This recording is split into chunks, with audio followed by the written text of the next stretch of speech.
तो भाई लोग कैसे हो। आज मैं आप लोग के सामने फिर शक्ति की स्टोरी लेके आया हूँ, चिंगारी। चलिए कहानी स्टार्ट करते हैं। जब आग लगती है तो सब कुछ जलकर राख हो जाता है, लेकिन राख में दबी चिंगारियाँ उस आग से भी ज़्यादा खतरनाक होती है, क्योंकि किसी को भी नहीं पता होता कि कब भड़क उठेगी कोई चिंगारी। मैं चिंगारी बोल रही हूँ कमिश्नर साहब। ओह, तुम कहो क्या इन्फॉर्मेशन है। कमिश्नर जानता था कि चिंगारी के फ़ोन के दो ही मतलब होते हैं, या तो कोई इन्फॉर्मेशन या इन्फॉर्मेशन की एवज में मांगा गया इनाम। इस बार फ़ोन इन्फॉर्मेशन के लिए किया गया था, जिसके तुरंत बाद ताज एक्सप्रेस के इस डिब्बे में किसी पागल ने बम रख दिया है। सब लोग अपने सामान सहित नीचे उतर जाएं।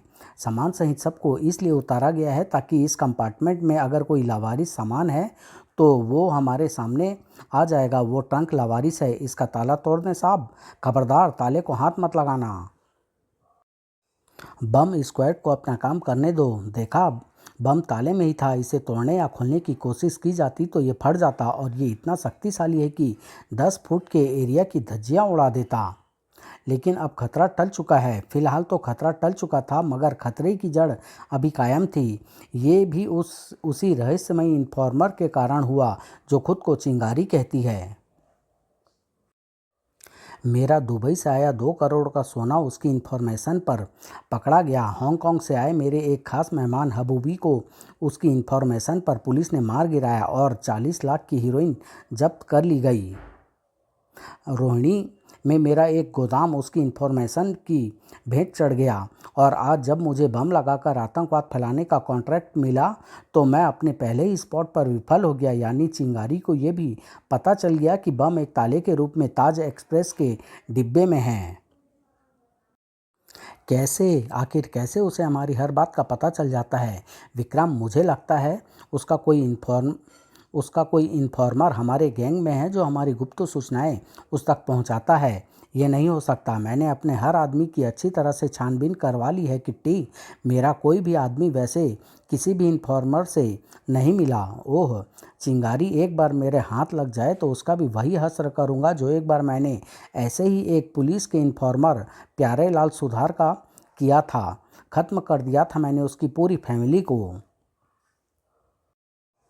मगर तुम भूल रहे हो विक्रम, उसकी एक जवान बेटी मुस्कान बच गई थी। हाँ, लेकिन वो उस घटना के बाद सदमे से पागल हो गई है और इस वक्त पागल खाने में है। लेकिन अब चिंगारी तक पहुंचने का रास्ता मैंने ढूंढ लिया है, और वो रास्ता है वो इनाम जिसे वो अपनी हर सूचना पुलिस तक पहुंचाने की एवज में प्राप्त करती है। इस बार जब वो इनाम प्राप्त करने पहुंचेगी तो चिंगारी के होठों पर थी एक अद्भुत मुस्कान। अपनी इन्फॉर्मेशन के इनाम की रकम तो मैं ज़रूर हासिल करूंगी, क्योंकि उसे मैं गरीबों और ज़रूरतमंदों में बांट देती हूँ। हाँ, इस बार मेरा तरीका थोड़ा अलग होगा। हेलो कमिश्नर साहब, मैं चिंगारी बोल रही हूँ। बुरी तरह से बौखलाया हुआ था आज विक्रम। उफ, वो फिर मुझे मात दे गई। वह इनाम लेने नहीं आई, बल्कि उसने कमिश्नर को कहकर इनाम की रकम गरीब बस्ती में बंटवा दी। इसका मतलब समझती हो किट्टी? इसका मतलब ये है कि उसे मेरी इस योजना का भी पता लग गया था। अब मेरा दिमाग ख़राब हो गया है। अब मैं अपना और नुकसान बर्दाश्त नहीं कर सकता। तो फिर वो करो जो मैं कहती हूँ। न जाने क्यों बार बार मुझे शक हो रहा है कि मुस्कान पागल नहीं है। मुस्कान को ख़त्म कर दो। अगर मुस्कान ही चिंगारी हुई तो चिंगारी दोबारा कोई सूचना पुलिस को नहीं दे पाएगी। शाहदरा मानसिक चिकित्सालय में बीसीओ डॉक्टर व अन्य कर्मचारियों की भीड़ में अगर एक डॉक्टर और 3 वार्ड बॉय और बढ़ जाएं तो जल्दी ही किसी को उन पर शक नहीं हो सकता था कि वो डॉक्टर नहीं, खूंखार हत्यारा छिलका और उसके साथी है। छिलका के होठों पर एक हिंसक मुस्कान नजर आने लगी। मुझे छिलका इसलिए कहते हैं क्योंकि मैं अपने शिकार की चमड़ी के छिलके प्याज की तरह उतार देता हूँ। लेकिन उसे देखकर मुस्कान का पागलपन जैसे अचानक बढ़ गया। रुक जा हत्यारे, मुझे पता है कि तू मेरे मम्मी पापा और भाइयों को मारने आया है। तू उन्हें हाथ भी लगाए उससे पहले ही मैं तुझे मार डालूंगी। उस अप्रत्याशित हमले से छिलका संभल भी न पाया था कि मुस्कान उस पर टूट पड़ी। फेंक चाकू फेंक।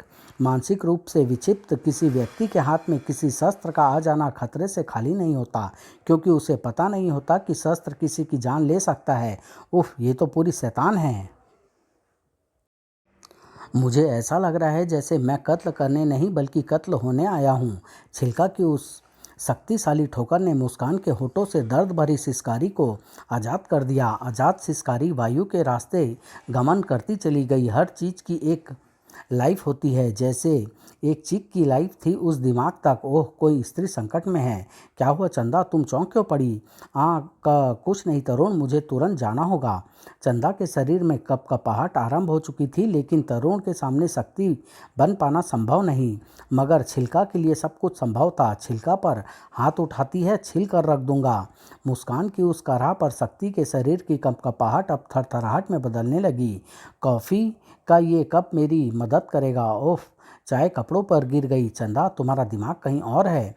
एक्सक्यूज मी तरुण, मैं अभी वॉशरूम होकर आती हूँ। उफ, ऐसे वक्त में मेरा शरीर इस कदर शिवरिंग करने लगता है जैसे मैं किसी वाइब्रेटर पर खड़ी हो गई हूँ। वॉशरूम के दरवाजे तक पहुँचते पहुँचते चंदा की चाल में ज़बरदस्त तेजी आ चुकी थी।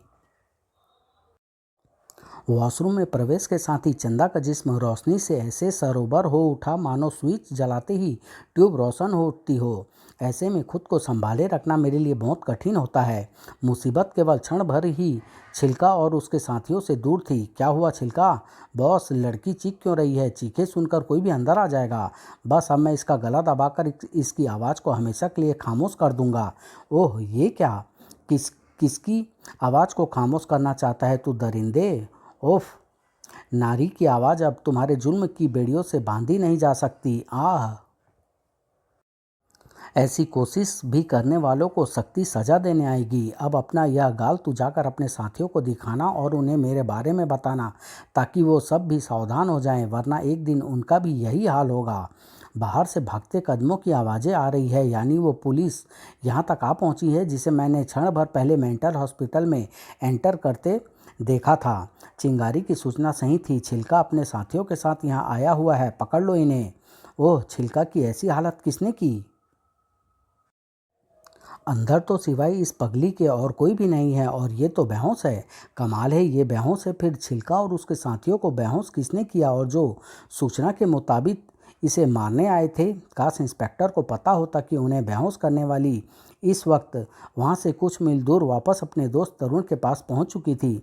अगर कब्रों पर गिरी कॉफ़ी को तुरंत ही वाश न करती तो सूख जाने के बाद कॉफ़ी के दाग न छूट पाते और मेरे नए सफ़ेद सूट का नाश पिट जाता। हाँ, जैसे इस वक्त मेरी कॉफ़ी और मेरे मूड का पिट गया। चंदा, आज जो खून तुमने बहाया है उसे मैं माफ़ नहीं करूँगा। क्या मतलब? चंदा का दिल धड़क उठा। ये देखो, बेचारी मक्खी गर्म कॉफ़ी में गिरकर कॉफ़ी की तरह ही ठंडी हो गई। ओह, मैं तो डर ही गई थी।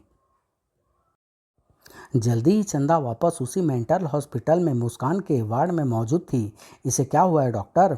इसका नाम मुस्कान है। इसकी कहानी बहुत दर्द भरी है चंदा। विक्रम नाम के एक बहुत बड़े अपराधी ने इसके पूरे परिवार को इसकी आंखों के सामने ख़त्म कर दिया था, क्योंकि इसके पिता पुलिस के इन्फॉर्मर थे और उससे विक्रम को बहुत नुकसान हुआ था। ये किसी तरह बस तो निकली, मगर पागल हो गई। देखो उसे, वो आज भी यही समझती है कि वो अपने परिवार के बीच है।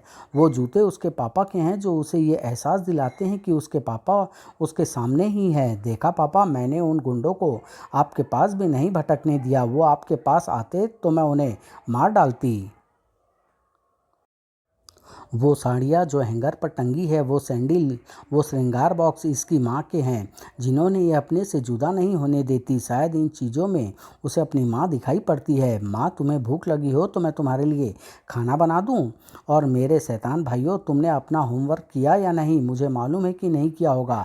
चलो उठो, वरना आज खाना नहीं मिलेगा। मुस्कान की हालत ने दहला दिया था चंदा के हृदय को। लेकिन डॉक्टर विक्रम का क्या हुआ? क्या उसे उसके गुनाहों की सज़ा मिली? सारा शहर ये बात जानता है कि इसके परिवार की बर्बादी का कारण विक्रम है, मगर उसके खिलाफ कोई सबूत न होने के कारण वो आज भी सज़ा से बचा हुआ है। तुम एक समाज सेविका हो, यहाँ भी मानसिक रोगियों की देखरेख के लिए आती हो। ध्यान रहे, ये सब बातें किसी के सामने जुबान पर मत लाना, क्योंकि विक्रम सचमुच एक खतरनाक आदमी है।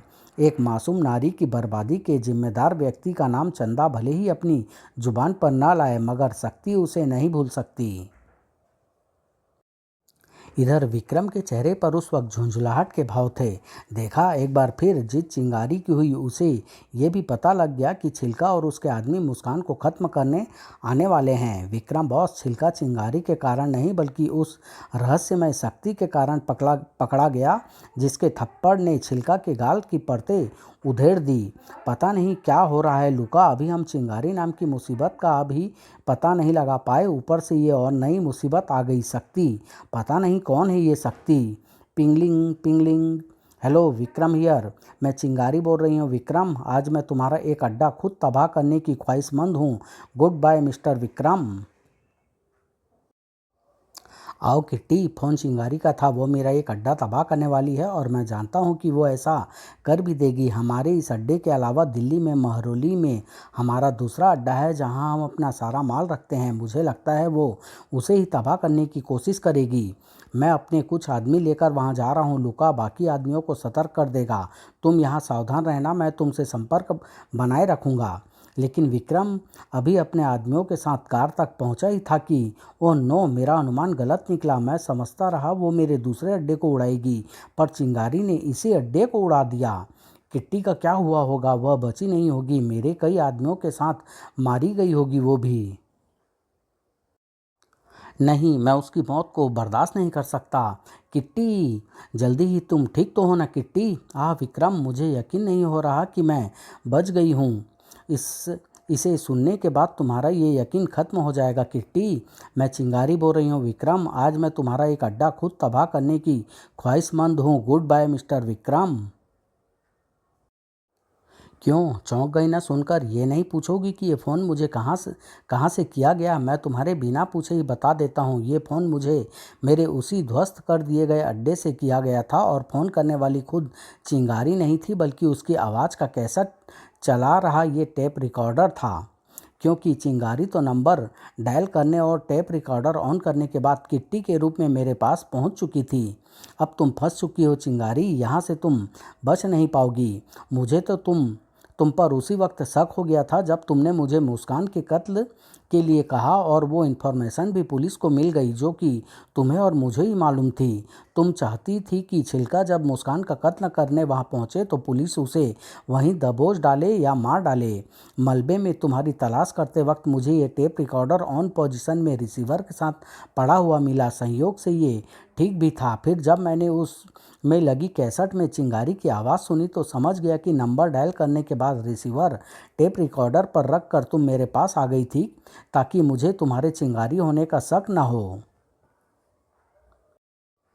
मुझे नहीं मालूम था कि मैं अपनी आस्तीन में ही नागिन को पाल रहा हूँ। बता, तूने मेरे साथ गद्दारी क्यों की? किट्टी की आंखों में ज्वालामुखी भड़क उठा। तूने ही मुझे चिंगारी बनने पर मजबूर किया शैतान। तेरे कारण जो मासूम लड़की पागल हो गई वो मेरी जान से भी ज़्यादा प्यारी सहेली थी। चाहती तो तुझे एक झटके से मार डालती, लेकिन मुस्कान की हालत देखने के बाद मैंने निश्चय किया कि तुझे तुझे धीमे जहर की तरह तड़पा तड़पा कर मारूंगी। मैं पहले तेरे साथियों को खत्म करती, तेरे एक एक अड्डे को नेस्तनाबूद करती, फिर तुझे मारती।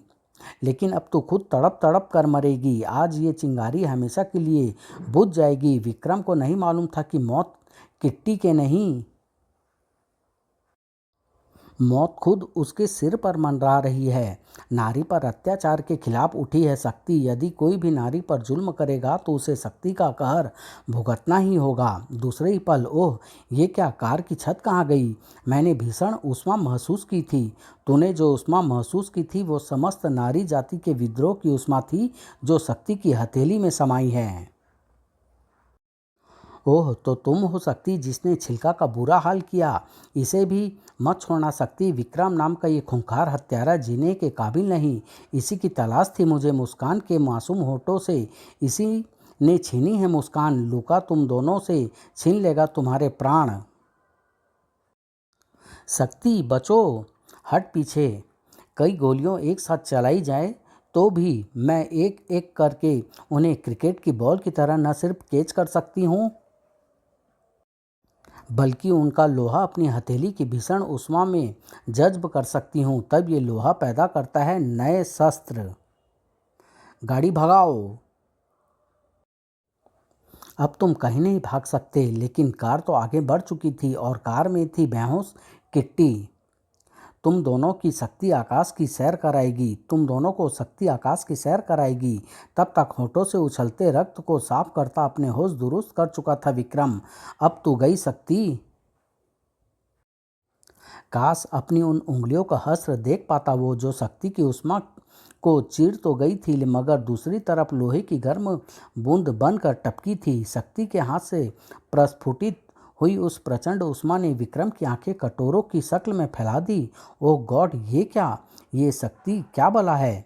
हाँ, तेरे जैसे शैतानों को जरूर जानना चाहिए कि शक्ति क्या है। भगवान ने नारी को कोमल बनाया, उसकी भावनाएं कोमल बनाई ताकि वो माँ, बहन और पत्नी के रूप में अपने कर्तव्यों को भली भांति निभा सके। मगर तुम जैसे पुरुषों ने उसे नारी की कमजोरी मानकर उस पर जुल्म करना शुरू कर दिया, तो उसने पैदा की शक्ति जो नारी का गौरव है, नारी के विद्रोह की आवाज़ है। शक्ति जो अहंकारी व शक्ति के मद में चूर पुरुषों की दहाड़ को चूहे की चींची में बदलने आई है,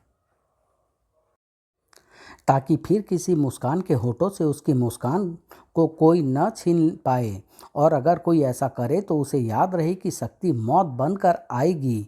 विक्रम का शरीर धम से सड़क पर आ गिरा। ठीक उसी वक्त अनियंत्रित दौड़ी जा रही उस कार के पहिए उससे आकर टकराए और रुक गए। विक्रम के मुंह से भी निकली आखिरी हिचकी।